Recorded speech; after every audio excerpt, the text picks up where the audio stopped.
இந்த 20 வயசு ஜோடிக்கு வேலையோ இல்ல, சொந்தமா ஒரு வீடோ, சேர்த்து வச்ச ஒரு காசுன்னு எதுவுமே இல்ல. ஆனா இவங்களுக்கு 5 வயசுல ஒரு அழகான பொண்ணு மட்டும் இருக்கா. வீடு இல்லாதனால இந்த 3 பேருமே ஒரு புது குளியல் மற்றும் ஒரு ரெஸ்டிங் ரூம்ல தான் தங்கியிருக்காங்க. இதனால இவங்களுக்கு வாழ்க்கையும் ரொம்ப கஷ்டமாவே விடியுது. புருஷன் தினமும் விடிய காலைல 6 மணிக்கெல்லாம் எந்திரிச்சு வேலை தேடி ஜாப் சென்டருக்கும் ஓடுறான். ஏன்னா லேட்டா போனா இருக்கிற அந்த அரகுற வேலையும் வேற எவனாவது தட்டிட்டு போயிடுவான் அப்படின்றதுனால. குடும்ப தலைவனா பொண்டாட்டி புள்ளைய காப்பாத்தணும் அப்படின்றதுனால வெறியில அவனும் ஓடிட்டே இருக்கான். இந்த அம்மா அந்த ரூமோட தரையில தூங்கிட்டு இருக்கும் போது அந்த 5 வயசு குட்டி பொண்ணு முழிச்சிடுறா. அங்க இருக்கிற ஒரு அக்கா, உன் வீடு எங்கப்பா இருக்கு அப்படின்ற மாதிரி சாஃப்டா கேக்குறாங்க. அதுக்கு அந்த சின்ன புள்ள, எனக்கு வீடே இல்லக்கா, எங்க அம்மா தான் இங்க தூங்குறாங்க, அதனால இதுதான் என்னோட வீடு அப்படின்னு சொல்லும் போது அப்படியே நமக்கே நெஞ்சடிக்கும். இந்த தங்குற ரூம்ல 12 மணி நேரத்துக்கு மேல இருந்தா எக்ஸ்ட்ராவா காசும் கட்டணும். அந்த சின்ன காசை மிச்சம் பண்ண இவங்க விடிஞ்ச உடனே மூட்டையும் முடிச்சு கட்டிட்டு வெளியிலயும் வந்துடுறாங்க. இவங்க வச்சிருக்க அந்த மொத்த சொத்துமே அந்த ஒரே ஒரு சூட்கேஸ் மட்டும்தான்.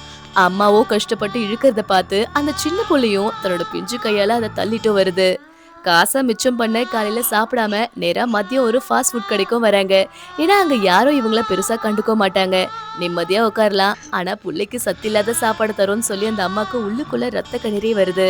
மதியம் சாப்பிட்டுட்டு ஒரு பிளே கிரவுண்டுக்கு போறாங்க. அங்க மத்த பிள்ளைங்க ஸ்கூலுக்குலாம் போறத பார்த்துட்டு அந்த குட்டி பொண்ணோட கண்ணுல அவ்வளோ ஏக்கம் வருது.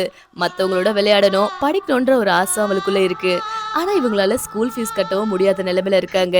கடைசியா இந்த கஷ்டத்துக்கெல்லாம் காரணம் அம்மாவோட சண்டை போட்டுட்டு புருஷன் கூட வெளியில வந்ததுதான். காசு இல்லாம வெறும் காதல மட்டும் வச்சுட்டு குடும்பம் நடத்துறது எவ்வளவு கஷ்டம்னு சொல்லி அந்த 20 வயசு பொண்ணு இப்பதான் தன்னோட வாழ்க்கையே தொட்டு பாக்குறா.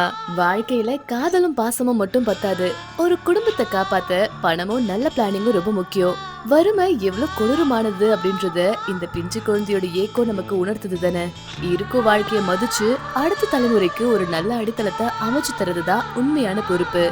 உங்களுக்கு இந்த வீடியோ பிடிச்சிருந்தா மறக்காம லைக் அண்ட் சப்ஸ்கிரைப் பண்ணிக்கோங்க.